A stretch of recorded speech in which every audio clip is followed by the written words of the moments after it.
वहीं ओवैसी की पार्टी के नेता वारिस पठान ने नमाज विवाद पर सवाल उठाए। उन्होंने क्या कहा है, आइए सुनिए।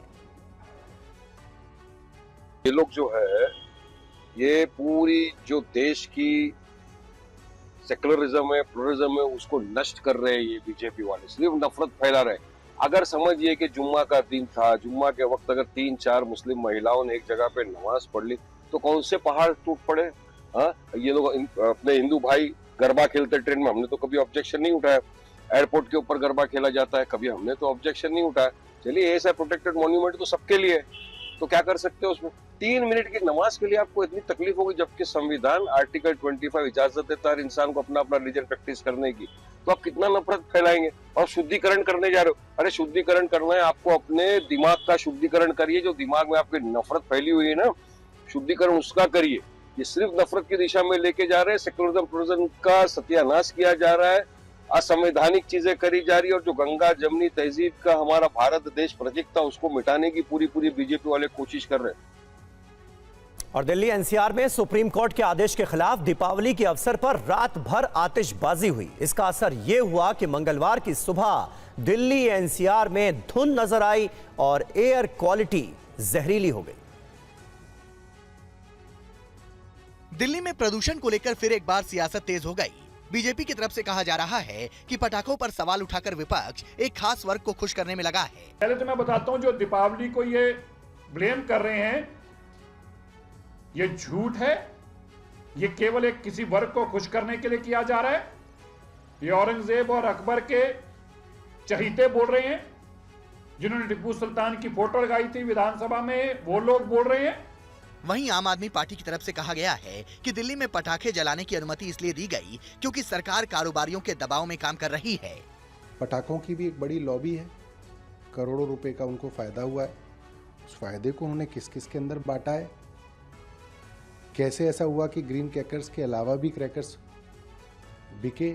इसका मतलब वो लॉबी जिसने अरबों रुपए के पटाखे बनाए थे, उसका सरकार पर दबाव था कि ये बिकवाइए।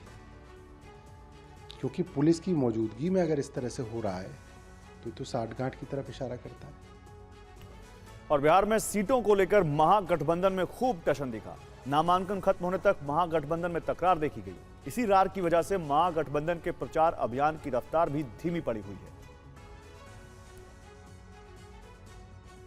महागठबंधन में सीट शेयरिंग की रार का चुनाव प्रचार पर असर पड़ा है। महागठबंधन का चुनाव अभियान फिलहाल धीमा पड़ा हुआ है। राहुल तेजस्वी की वोटर अधिकार यात्रा के बाद से महागठबंधन का कोई सामूहिक प्रचार नहीं दिखा। खुद राहुल गांधी ने भी चुनाव प्रचार से दूरी बनाई हुई है। कांग्रेस अध्यक्ष खड़गे ने पहले चुनावी रैलियां शुरू की थी, मगर अब वो भी ठंडे बस्ते में है।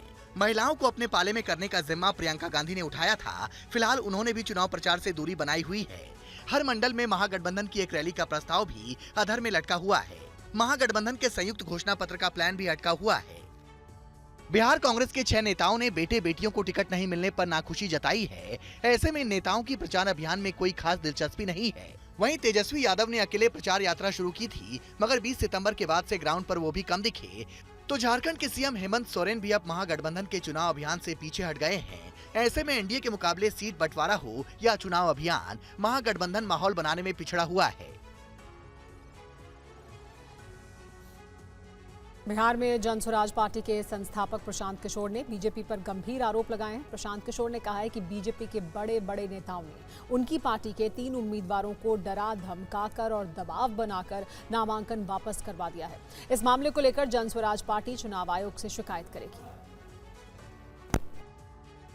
अक्सर लोकसभा क्षेत्र के ब्रह्मपुर में वहां से ये जन स्वराज के प्रत्याशी हैं डॉक्टर सत्य प्रकाश तिवारी। कल सुबह में अचानक से भाई साहब ने अपना उम्मीदवारी, अपना नामांकन वापस लिया है। और वापस लेने के पीछे का चित्र देख लीजिए। हम चित्र जारी कर रहे, देखिए धर्मेंद्र प्रधान हैं और यही डॉक्टर सत्य प्रकाश तिवारी हैं। इनके घर पर बैठ के इनको देखिए क्या किया जा रहा है। ये हम लोग के गोपालगंज के वहाँ के सबसे बड़े डॉक्टर शशि शेखर सिन्हा, वहां के भाजपा के एमएलसी और अन्य कई बड़े नेता डॉक्टर साहब के पास पहुंचे और इन पर हर तरह का दबाव बनाकर ये मजबूर किया कि आप चुनाव में अपना नामांकन वापस लीजिए। पूरा बिहार को ये देखने, जानने, समझने की जरूरत है कि जन स्वराज के लोग भाग रहे हैं कि यहाँ खुलेआम गुंडागर्दी की जा रही है, लोकतंत्र की हत्या की जा रही है।